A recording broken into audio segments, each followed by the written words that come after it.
pertama itu terkait dengan ilmu.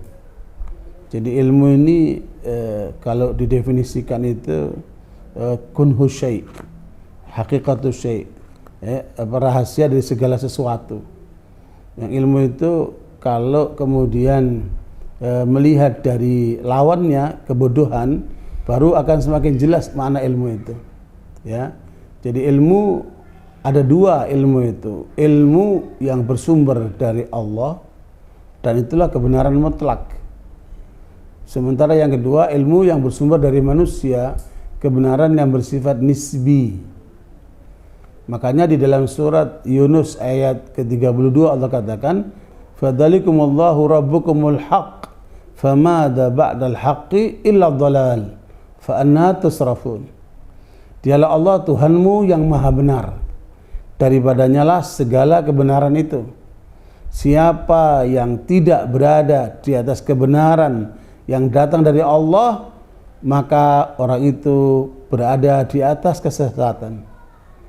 Sehingga dari dalil ayat ini kita tahu semua pandangan manusia yang bertentangan dengan kebenaran yang datang dari Allah itu adalah kesesatan, sesuatu yang bersifat aksiomatik. Nah, kebenaran yang datang dari Allah nggak langsung ke kita melalui utusannya, yaitu para rasulnya. Di antaranya adalah Nabi Muhammad sallallahu alaihi wasallam.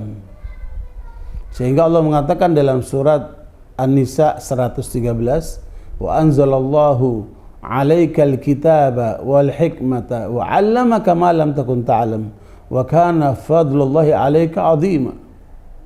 Dan Allah telah menurunkan kepadamu wahai Muhammad Al-Qur'an dan As-Sunnah.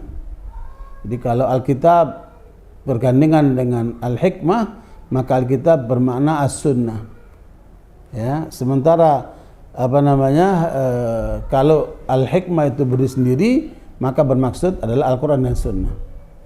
Nah, di sini Allah katakan kami telah turunkan kepadamu Al-Quran dan As-Sunnah dan mengajarkan kepadamu apa yang tadinya kamu tidak tahu. Sungguh karena Allah kepadamu sangat besar. Makanya baik Al-Quran maupun As-Sunnah itu dua-duanya bersumber dari Allah. Hanya bedanya kalau Al-Quran lafadz dan maknanya langsung dari Allah, tidak ada sedikit pun intervensi Nabi Muhammad SAW. Nabi Muhammad hanya menyampaikan saja. Adapun sunnah Nabi itu adalah isinya dari Allah, tapi bahasanya itu dari Nabi Muhammad SAW. Makanya Rasulullah mengatakan, inni utitu jawami al-kalim. Aku diberikan oleh Allah kata-kata sedikit, tapi kandungan yang dalam. Ya, makanya Allah katakan, wa ma yantiqu anil hawa in huwa illa wahyu yuha. Nabi Muhammad tidak bicara dari hawa nafsunya, tapi beliau merupakan wahyu yang diwahyukan kepadanya. Ya, karena itu Allah mengatakan melalui Nabi Muhammad di akhir surat Al-Kahfi, qul innama ana basyarum mithlukum yuha ilayya annama ilahukum ilahu wahid wa man kana yarju liqa rabbih falyamal amalan salihan wa la yusyrik bi ibadati rabbih ahada. Ya, Allah katakan Muhammad kepada manusia, aku adalah manusia seperti kalian, hanya saja diwahyukan kepadaku agar untuk menyampaikan kepada kalian bahwa Tuhan kalian itu adalah satu, Tuhan yang Maha Esa itu Allah SWT. Maka barang siapa ingin berjumpa dengan Allah, maka agar kemudian pemangkanya juliqa rabbihi falyamal amalan salih. Kalau mau berjumpa dengan Allah, maka beramalah yang saleh dan jangan menyekutukan Allah sedikit pun. Nah, makanya ini menjadi ketetapan suatu amalan itu diterima oleh Allah apabila amal itu saleh, yaitu mengikuti petunjuk Rasulullah Muhammad SAW dan kemudian ikhlas karena Allah, tidak ada faktor selain Allah. Jadi tidak akan diterima orang yang beramal tapi ada maksud selain Allah. Berarti di situ ada apa? Kemusyrikan. Na'udzubillah min dzalik. Karenanya apa yang kemudian kita pelajari, kebenaran dari Allah yang bersifat mutlak itu baik bersumber dari Al-Quran maupun bersumber dari sunnah yang disampaikan oleh Nabi Muhammad SAW. Hanya saja kemudian Al-Quran itu tersampaikan lewat pencatat-pencatat wahyu, dan kemudian mereka itu ada 24 lebih jumlahnya. Kemudian dibentuk oleh Abu Bakar Siddiq tim untuk menuliskan seluruh kandungan Al-Quran dalam mushaf yang dikenal sekarang ini dengan mushaf Utsman. Sebenarnya itu bukan Utsman yang buat, tetapi tim yang dibentuk oleh Abu Bakar Siddiq pada saat beliau terpilih menjadi khalifah, yang kemudian ditunjuk ketua tim itu adalah Zaid bin Thabit. Zaid bin Thabit ini sahabat Nabi yang cerdas, bahkan jenius, yang pernah Nabi tugasi dia untuk mempelajari bahasa Ibrani. Hanya dalam 16 hari beliau selesaikan menguasai bahasa Ibrani. Sekarang saya mau tanya, orang yang belajar bahasa itu dengan teori yang paling canggih sekarang itu butuh berapa lama itu? Ya, saya belajar bahasa Arab, saya belajar bahasa Inggris, ya, sampai ke Australia sana, belum ketemu ada teori belajar bahasa Arab yang secepat itu. Ya, yang saya temukan belajar bahasa itu paling cepat itu 8 bulan. Ya, cerdas-cerdasnya orang itu ya 6 bulan. Ya, karena itu barakallahu ini luar biasa kecerdasan Zaid bin Thabit, dan beliaulah sahabat Nabi yang direkomendir oleh Nabi SAW sebagai sahabat yang paling paham tentang faraid, ilmu tentang hukum waris. Nah, itu termasuk ilmu yang paling sulit dalam fikih itu kan. Karena di situ juga ada hitung-hitungan. Nah, itu yang paling paham itu adalah Zaid bin Thabit ini. Maka karena itu melihat kemampuan Zaid bin Thabit, ya, yang direkomendir oleh Nabi SAW, dan melihat realitas dia juga hafal Quran, maka beliaulah yang dipilih untuk menjadi ketua tim. Dan kata Zaid bin Thabit, sungguh beban yang aku terima sebagai ketua tim pengumpul Al-Quran lebih berat daripada aku harus memindahkan sebuah gunung.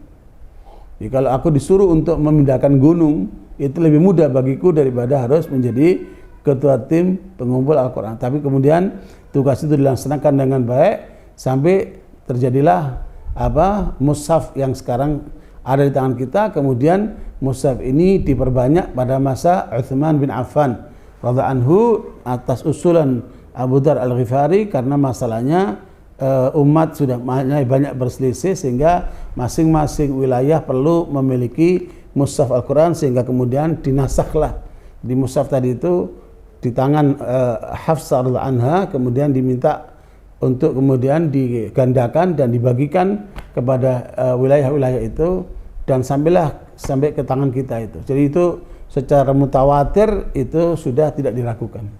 Nah, adapun sunnah-sunnah Nabi, ya, yang kemudian disampaikan oleh Nabi, ada dicatat oleh para sahabat, ada juga yang berdasarkan hafalan. Ya, makanya ada seorang sahabat Nabi bernama Abdullah bin Amr bin As. Ya, yang beliau ini senantiasa mencatat omongan Nabi. Setiap Nabi ngomong beliau catat. Sementara mayoritas yang lainnya itu mengandalkan hafalan. Termasuk Abu Hurairah radhiyallahu anhu mengandalkan hafalan. Karena memang kita kenal bangsa Arab itu hafalannya kuat-kuat. Nah, karena itu barakallahu ketika kawan-kawan Abdullah bin Amr bin As menegur dia, ngapain kamu semua omongan Nabi kamu catat? Dia kan juga manusia. Maka teguran ini disampaikan kepada Nabi oleh Abdullah bin Amr bin As. Dia mengatakan, ya Rasulullah, aku ditegur oleh kawan-kawanku karena aku senantiasa mencatat omonganmu. Mereka bilang, Nabi Muhammad kan juga manusia. Kenapa kamu harus catat semua omongannya? Maka dia mengatakan, uktubu anni fa innahu la yakhruj min fami ilal haq. Kata Nabi memerintahkan kepada Abdullah bin Amr bin As, tulis yang keluar dari mulutku, karena tidak ada keluar dari mulutku kecuali kebenaran. Sallallahu alaihi wasallam. Ya, makanya kumpulan riwayat-riwayat Abdullah bin Amr bin As dikenal dengan as-sahifah as-sahihah. As-sahifah as-sahihah itu kumpulan hadis-hadis sahih langsung dari Rasulullah dikumpulkan dalam Musnad Imam Ahmad. Ya, karena itu barakallahu itu kemudian dibuktikan dalam disertasi doktor oleh Dr. Mustafa Al-A'zami Profesor Dr. Mustafa Al-A'dhami ini guru besar hadis, ya, yang apa namanya, yang mengambil disertasi doktor di Inggris, ya, dibimbing oleh Profesor Arbery, ya. Jadi monitori Profesor Arbery, kemudian menulis disertasi doktor 2 juz, judulnya Dirasat fil Hadits Nabawi. Ya, kajian-kajian tentang hadis Nabi, membantah tuduhan-tuduhan para orientalis termasuk George Zihar. George Zihar ini Yahudi dari Jerman yang menganggap bahwa sunnah Nabi itu dikumpulkan baru abad kedua, dan itu diikuti oleh sebagian intelektual Muslim Indonesia karena terpengaruh oleh pikiran para orientalis, ya. Nah, karena itu barakallahu disinilah pentingnya untuk kemudian kita menyadari kajian yang dilakukan oleh orientalis itu, mereka termasuk George Zihar menganggap bahwa hadis-hadis Nabi itu dikumpulkan baru abad kedua. Keliru. Dibantahlah oleh Dr. Mustafa Al-A'dhami. Dr. Mustafa Al-A'dhami gurunya Dr. Mustafa Ya'qub, mantan imam di Istiqlal itu, ya. Yang dengan itu maka terbantahlah seluruh tuduhan-tuduhan itu, sehingga kita meyakini bahwa hadis-hadis Nabi itu ditulis pada saat Rasulullah masih hidup, kemudian dilanjutkan oleh para sahabat anhum, kemudian terjadilah seleksi yang sangat ketat terhadap hadis-hadis Nabi itu. Saya ulangi lagi bahwa tuduhan yang dilakukan oleh para orientalis terhadap kumpulan hadis-hadis Nabi itu terjadi pada abad kedua, itu terbantahkan dengan disertasi Dr. Mustafa Al-A'dhami. Beliau ini ulama dari India yang kemudian terbantahkan secara ilmiah, ya, secara ilmiah, sehingga kemudian tuduhan-tuduhan orientalis itu menjadi absurd, ya, menjadi batal. Nah, karena itu kita yakini hadis-hadis Nabi itu ditulis pada masa Rasulullah masih hidup dan dilanjutkan oleh para sahabat, kemudian generasi tabi'in, dan yang paling kemudian kerja keras untuk memulihkan seluruh hadis-hadis Nabi itu dengan dibiayai yang luar biasa oleh Umar bin Abdul Aziz rahimahullah, khalifah yang adil, yang kemudian menggerakkan para ulama untuk melakukan seleksi ketat terhadap hadis-hadis Nabi. Maka kemudian terkumpullah itu Muwatta Imam Malik, Sahih Bukhari, Sahih Muslim, Sunan Nasa'i, Sunan Tirmidzi, Sunan Ibnu Majah dan sebagainya. Kemudian mereka menilai dari 2 sisi. Dari segi sanadnya, ya, runtutan riwayat pembawa sanad itu, perawi-perawinya, dan kemudian dari sisi matannya, namanya riwayatan wa dirayah, baik dari segi riwayat maupun segi kandungan matannya itu. Dengan demikian sebenarnya apa yang dilakukan ulama-ulama dahulu itu merupakan satu kerja keras, ya, untuk menunjukkan betapa bahwa ilmu hadis ini mendapat perhatian dari awal secara ilmiah, dan itu diakui oleh kanan maupun kiri, barat maupun timur. Ya, karena itu barakallahu tidak ditemukan di dalam seluruh kehidupan manusia terkait dengan ilmu sanad, ya, tentang perawi-perawi itu seperti yang dimiliki oleh umat Islam, ya. Karena itu barakallahu inilah hal yang penting untuk kita pahami di dalam kita memperoleh ilmu yang bersumber dari Allah SWT, baik itu Al-Quran maupun Sunnah Nabi Sallallahu Alaihi Wasallam, ya. Dan itu diungkapkan sebagai penguat lagi di dalam surat Asy-Syura 53, wa kadzalika auhayna ilaika ruham min amrina ma kunta tadri mal kitab wal iman walakin ja'alnahu nuran nahdi bihi man nasya'u min ibadina wa innaka latahdi ila siratim mustaqim.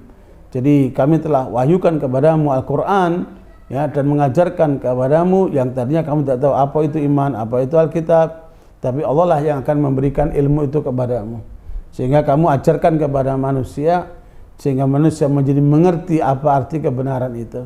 Nah, sekalian hal-hal yang kemudian menjadi pelajaran-pelajaran yang disampaikan Nabi diserap oleh para sahabat, dan oleh para sahabat disampaikan oleh generasi kepada generasi tabi'in terus sampai sekarang. Alhamdulillah itu semua sampai kepada kita, dan itu bisa dibuktikan secara ilmiah, sehingga itu kemudian dikaji dalam perguruan tinggi sampai tingkat profesor. Nah, ala kulli hal, dengan demikian maka yang dimaksud ilmu yang sedang kita bahas adalah ilmu agama. Adapun ilmu dunia, itu nanti menjadi wilayah pendalaman dari kemampuan akal manusia yang landasannya adalah panca indera, ya. Maka lahirlah ilmu eksakta, lahirlah ilmu humaniora.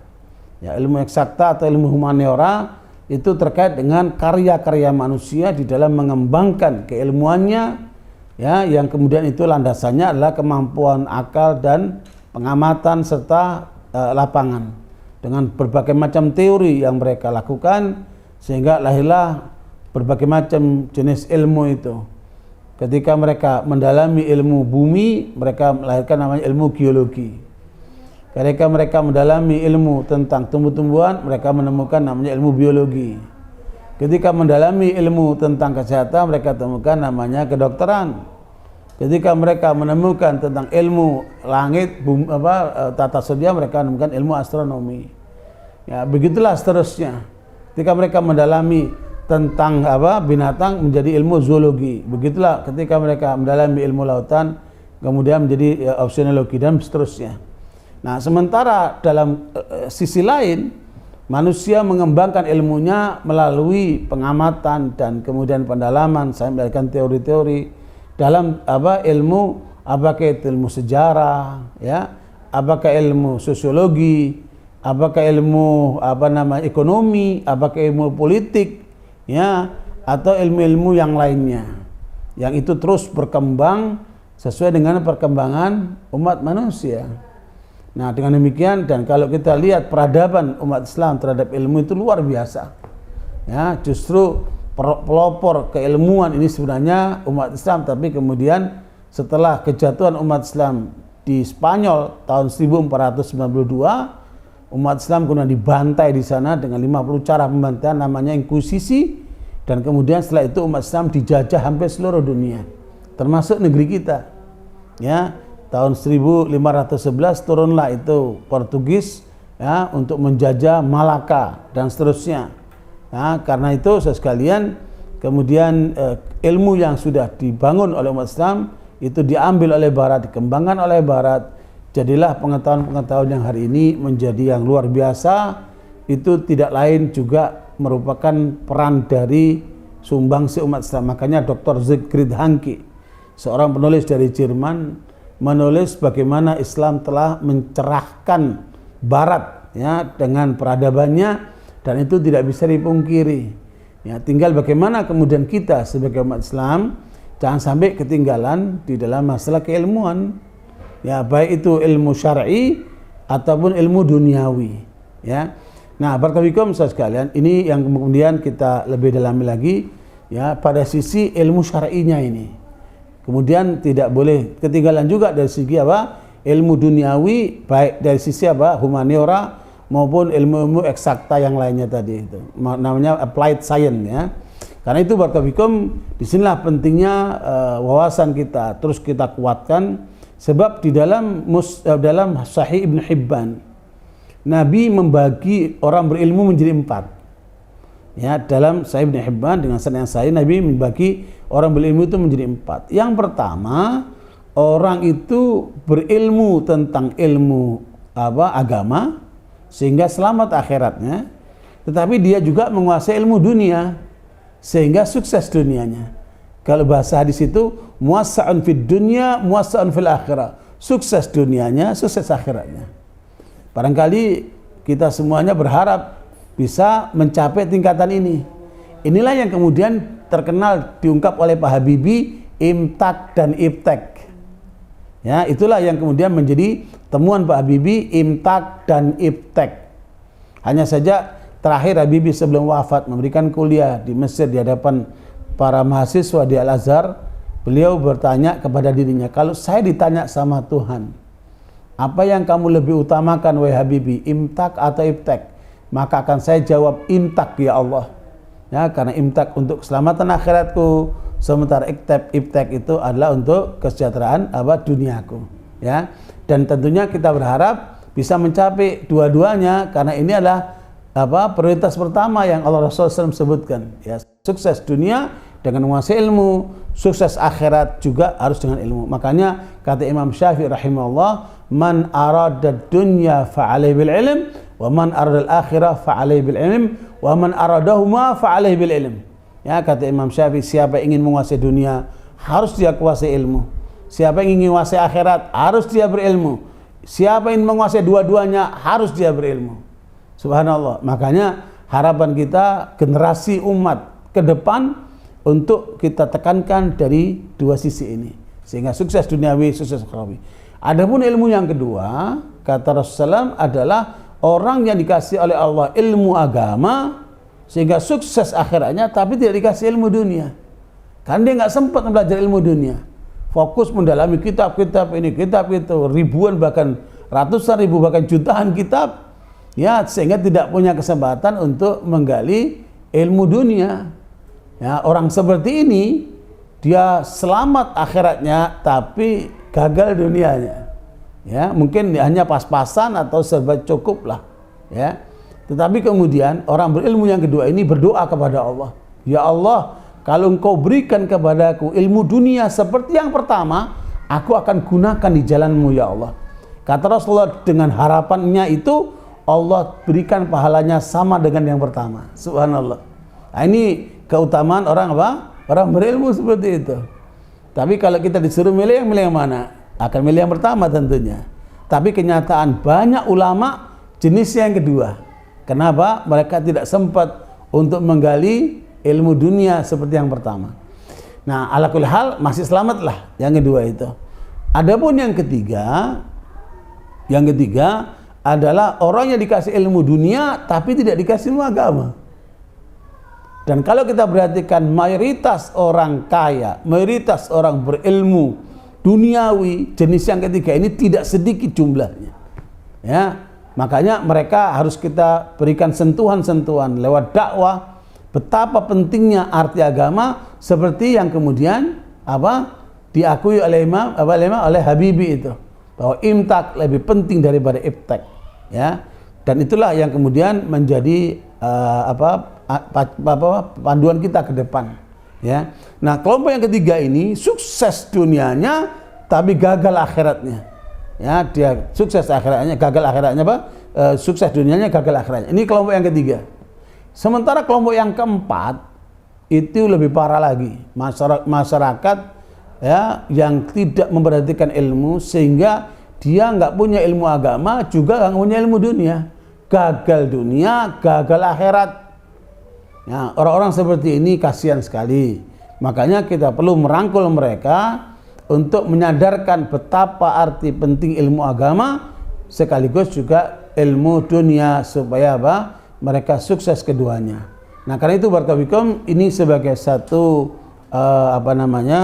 penjelasan buat kita betapa arti penting ilmu agama itu dibanding ilmu dunia, sehingga kemudian Allah mengingatkan kepada kita di dalam surat Al-Qasas ayat 77, wabtaghi fima ataqallahu daral akhirah wa la tansa nasibaka minad dunya wa ahsin kama ahsanallahu ilaik wa la tabghil fasada fil ard innallaha la yuhibbul mufsidin. Ya, Allah menyebutkan dalam ayat itu, kejarlah olehmu dengan segala yang kamu miliki untuk meraih akhirat, tapi jangan kamu lupakan duniamu. Berbuatlah baik kamu kepada manusia sebagaimana Allah telah berbuat baik kepadamu, dan janganlah kalian membuat kerusakan di muka bumi, karena Allah tidak suka dengan mereka yang membuat kerusakan itu. Barakallahu di sini berarti akhirat harus menjadi prioritas kita umat Islam. Kemudian bagaimana mengejar ilmu duniawi itu. Nah, barakallahu sekalian, kalau kita lihat apa yang menyebabkan umat ini terbelakang, ya, apa penyebab umat ini mengalami gonjang-ganjing, mengalami kondisi marginal, ya, bahkan kalau dalam bahasa buku itu di footnote saja dia, bukan di atas, dia di footnote. Kenapa umat Islam kok jadi termajelangkan seperti ini? Analisanya ada dalam surat Al-Ahzab ayat 72. Allah katakan, inna aradna al-amanata ala samawati wal ardi wal jibal fa abaina yahmilnaha wa ashfaqna minha wa hamal al-insan innahu kana zaluman jahula. Ya. Di dalam ayat ini Allah katakan, kami telah tawarkan amanat risalah Islam ini kepada langit, bumi dan gunung. Semua makhluk besar. Langit, bumi dan gunung, semua makhluk besar. Silakan itu diteliti dengan ilmu apa saja. Ya, tentang hakikat langit itu seperti apa. Ya, lihat tuh ke Taman Ismail Marzuki sana. Dekatkan tuh dengan planetarium yang menunjukkan betapa dahsyatnya, ya, miliaran atau mungkin triliunan galaksi di atas itu yang tidak ada satupun berbenturan. Kalau tidak ada yang mengatur, nggak mungkin lah itu sampai terjadinya siang dan malam. Lihatlah itu hamparan lautan yang menempati 75% dari unsur bumi ini. 75% itu adalah lautan itu. Lihatlah itu gunung-gunung Merapi yang 1.500 mengitari seluruh alam semesta ini untuk menjaga keseimbangan. Dan luar biasa apa yang Allah tunjukkan dalam kehidupan langit, bumi dan gunung, makhluk besar semuanya. Kepada mereka ditawarkan untuk menerima tanggung jawab ajaran Islam, tapi semuanya mereka menolak. Cukup kami sampai di dunia ya Allah. Ya, makanya itu di akhir surat An-Naba itu orang kafir mengatakan, ya laitani kuntu turaba. Mereka begitu menyesal, coba dulu saya seperti tanah saja. Ya, tidak ada tanggung jawabnya. Tapi ketika sudah diemban oleh manusia, nggak ada lagi cerita. Sehingga kemudian langit, bumi dan gunung semua keberatan, tetapi kata Allah, amanat itu diterima oleh manusia. Nah, kenapa manusia itu tidak mampu menjalankan tugasnya? Ya, tidak mampu melaksanakan misinya. Dua sebabnya. Innahu kana zaluman jahula. Innahu kana zaluman jahula. Sebab utama gagalnya manusia melaksanakan tugas risalah di muka bumi dua, kata Allah. Zaluman, sangat zalim. Apa maksud zalim itu? Tahu yang benar tapi nggak jalankan. Siapa saja, ya ini kata siapa namanya, Ibnu Sirin, kata ulama-ulama yang lain, siapa saja yang tahu yang benar tapi tidak menjalankan, maka dia orang zalim. Ya, dan itu cirinya kaum Yahudi. Mereka tahu yang benar tapi mereka melanggar. Nah, ini jangan sampai kita seperti kaum Yahudi yang tahu yang benar tapi mereka tidak mengakui kebenaran itu. Maka orang itu adalah zalim. Bahkan Allah katakan zaluman, sangat zalim. Jahula, bodoh karena melangkah tanpa ilmu. Nah, kebodohan itu kemudian disebutkan oleh Allah, ghairil maghdubi alaihim, itulah Yahudi, waladhdallin, itulah Nasara. Ya, antara kedaliman dan kebodohan inilah yang menimpa umat Islam. Inilah akar masalah yang harus kita pecahkan, sehingga kita harus memberikan contoh, memberikan penyadaran. Jangan Anda zalim, sesuatu yang Anda tahu jalankan. Ya, Anda tahu Muslim itu wajib sholat 5 waktu, jalankan. Anda tahu orang Muslim itu wajib puasa Ramadan, jalankan. Anda tahu orang Muslim itu wajib untuk menunaikan zakat bila mampu untuk berzakat, jalankan. Orang Muslim itu wajib untuk menunaikan haji bila mampu untuk melaksanakan, jalankan. Bahkan di sana kata Hudzaifah, Islam itu ada 8 saham. Nah, ini yang tidak banyak diketahui orang. Yang banyak tahu cuman 5 rukun Islam. 5 rukun Islam itu untuk setiap Muslim, tapi ada lagi 3. Nah, ini untuk orang-orang yang punya kesadaran, yaitu apa? Amar ma'ruf, nahi munkar, dan jihad fisabilillah. Itulah 8 saham yang disebutkan oleh sahabat Hudzaifah, inti ajaran Islam. Makanya pantas kalau kemudian surga itu ada 8 pintu. Ya, bisa jadi kalau kemudian kita melaksanakan itu bisa masuk pintu dari seluruhnya itu ya. Makanya saudara sekalian, barangkali ini yang kemudian tidak banyak diemban oleh manusia. Kita ya dalam partai dakwah ini harus bisa ngemban 3 hal yang tidak diemban oleh banyak orang. Amar ma'ruf, nahi munkar, dan jihad fisabilillah. Itu sebagai upaya untuk memenangkan Islam, li'izzil Islam wal muslimin, dan menjayakan bangsa dan negara kita ini. Karena itu barakallahu pemahaman tentang kelemahan umat dari sisi kezaliman dan kebodohan ini kemudian nampak sekali dari perilaku para pejabat. Ya, dari perilaku para pengusaha, dari perilaku para orang tua, para pendidik, ya, dari perilaku masyarakat pada umumnya.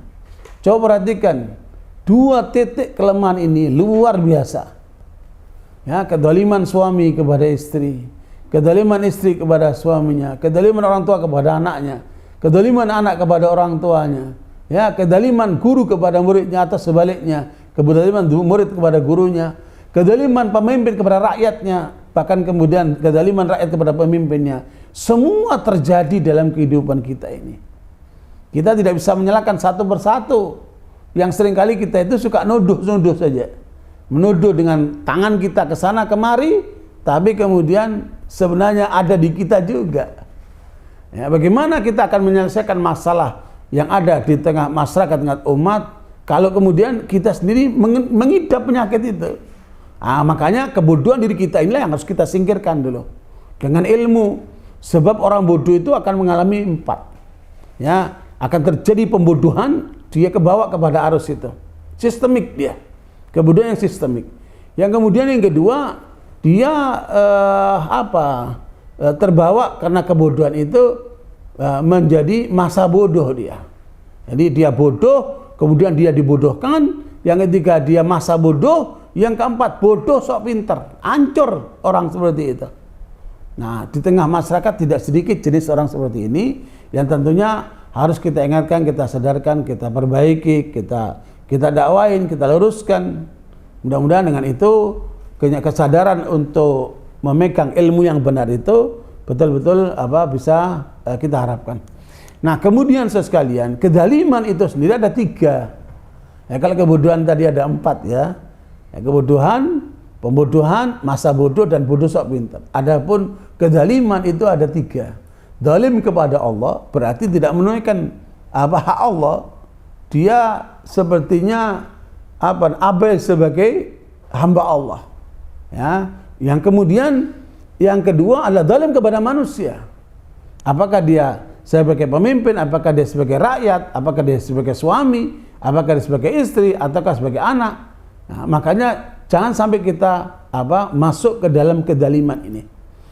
Nah, itulah yang Rasulullah SAW sampaikan dalam hadis qudsi dalam riwayat Imam Muslim.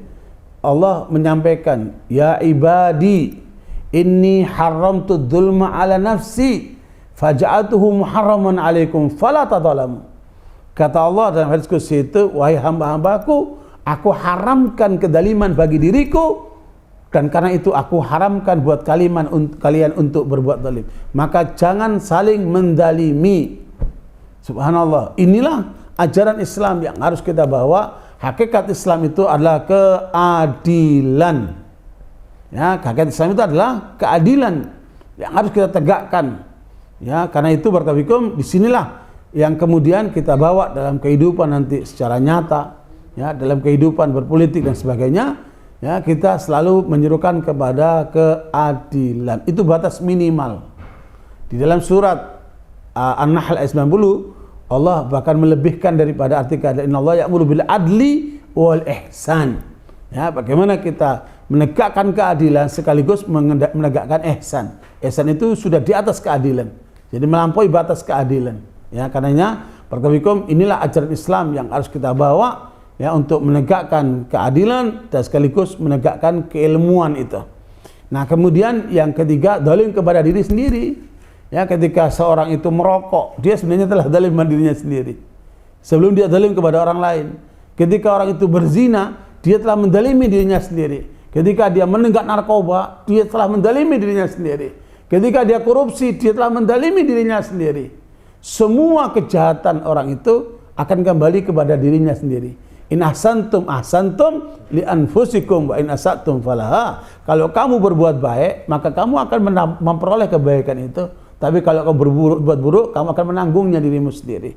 Karena itu sekalian, nah, 2 hal pokok masalah umat ini, kedaliman dan kebodohan, itu kata kunci jalan keluarnya adalah ilmu dan kemudian mempraktekkan ilmu itu sendiri. Saya lanjutkan lebih dikit lagi terkait dengan ilmu agama yang kemudian menjadi tekanan kita. Adapun ilmu dunia, insya Allah nanti kita bisa bahas dalam kesempatan lain, dan saya yakin para peserta Zoom kita, mudah-mudahan semua ahli ilmu semua ini ya, tapi kemudian ilmu din ini saya tekankan dikit supaya menjadi kekuatan bahwa menurut Imam Ahmad rahimahullah bahwa ilmu agama itu terbangun dalam 4 hal. Ya, ilmu agama itu terbangun dalam 4 hal. Yang pertama ad-dalu, yaitu Allah SWT.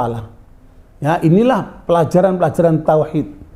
Ya, di dalam Al-Quran itu ada 114 surat, 30 juz, 6.236 ayat. Ya, yang turun di Mekah namanya surat-surat Makkiyah itu 84 surat. Yang itu tekanannya pada tauhid. Ya, dan itulah misi besar para nabi. Walaqad ba'atsna fi kulli ummatin rasulan an i'budullaha wajtanibut taghut. Surat An-Nahl ayat 36, Allah menjelaskan telah kami utus setiap umat seorang rasul untuk mengajak umatnya untuk beribadah hanya kepada Allah dan meninggalkan semua peribadatan kepada selain Allah. Nah, inilah yang kemudian menjadi misi besar para nabi, mengenalkan manusia kepada Allah dan sekaligus bagaimana menyembah Allah. Apa maunya Allah? Nah, ini adalah sesuatu yang menjadi inti bahasan dalam tauhid, dalam ilmu akidah. Ya, insya Allah itu nanti panjang sekali. Kalau mau ingin seseorang menjadi spesialis, ya silakan aja itu mendalami dari berbagai macam sumber yang cukup luas sekali. Makanya kajian tauhid itu dipelajari sampai tingkat dokter dan profesor itu. Ya, dan luas sekali ilmunya karena itu adalah misi terbesar para nabi dan rasul. Adapun yang kedua, ad-dalil. Ad-dalil itu adalah Al-Quran sebagai wahyu yang Allah turunkan kepada Nabi Muhammad untuk umat manusia. Disitulah kita membaca apa maunya Allah. Disitulah kita baca tentang hal-hal global, mana perintah, mana larangan. Petunjuk Allah itu ada di dalam Al-Quran. Itu Allah sebutkan di dalam surat Al-Maidah 16. Ya, saya kira ayat ini perlu dihafal oleh kita semua karena ini inti Al-Quran. Yahdi bihillahu manittaba'a ridwanahu subulas salam wa yukhrijuhum minadh-dhulumati ila nuri bi'idhnih wa yahdihim ila siratim mustaqim. Ya, 4 misi besar Al-Quran yang disebutkan di dalam ayat ini Al-Maidah ayat 16 itu bahwa Al-Quran akan mengajarkan kepada umat agar meraih ridha Allah. Itu pertama. Jadi jangan sampai hidup kita demi istri kita, demi suami kita, demi anak kita, demi apa yang lainnya itu nanti sia-sia. Karena hidup ini telah Allah tetapkan untuk ibadah. Wa ma khalaqtul jinna wal insa illa liya'budun. Tidak kuciptakan jin dan manusia kecuali untuk beribadah kepada Allah. Sehingga Allah katakan di dalam surat Al-An'am 162, ya, qul inna salati wa nusuki wa mahyaya wa mamati lillahi rabbil alamin. Katakan, wahai Muhammad, salatku, puasaku, hidup dan matiku hanya untuk Allah. Inilah yang harus kita raih di dalam kita melaksanakan misi Islam dalam kehidupan ini sebagai hamba Allah. Nah, inilah kemudian saya sekalian pengetahuan yang kita gali dari Al-Quran. Pertama, meraih ridha Allah. Yang kedua, Al-Quran mengajarkan, ya, masuklah ke subulas salam, wilayah-wilayah yang bikin kamu tentram. Apa wilayah yang bikin kamu tentram? Kamu sholat, kamu akan tentram. Kamu puasa, kamu akan tentram. Tunaikan zakat, pasti kamu akan tentram. Jalankan haji, kamu akan tentram. Lakukan amar ma'ruf, pasti kamu akan tentram. Lakukan nahi mungkar, pasti kamu tentram. Lakukan jihad fisabilillah, kamu akan tentram. Semua ketetapan Allah, bila kamu jalankan, kamu pasti akan tentram. Betapa subhanallah isi Islam itu semuanya menenteramkan. Ya, silakan saja dipelajari, ya, secara mendalam semua kandungan isi Islam itu. Makanya kalau kita pertanyakan balik, mana dari syariat Islam yang merugikan manusia? Tidak ketemu. Semua manfaat buat manusia. Semua yang dilarang itu pasti merugikan manusia, paham atau tidak paham. Makanya ketika Nabi Ibrahim disuruh untuk menyembelih putranya, langsung beliau praktekkan. Dan Ismail pun menerima. Ya abati fa'al ma tu'mar. Satajiduni insyaallah minas sabirin. Ya Allah, kalau itu perintah Allah, jalankan. Engkau akan temukan aku sebagai orang yang sabar. Bapaknya disuruh nyembelih, anaknya mau disembelih menyerahkan diri. Karena apa? Dia yakin Tidak mungkin perintah Allah itu apa? Mencelakakan. Buktinya apa? Digantilah dengan domba dan diikutilah oleh umat manusia yang begitu banyak. Di dunia sekarang ada 1,8 miliar umat Islam.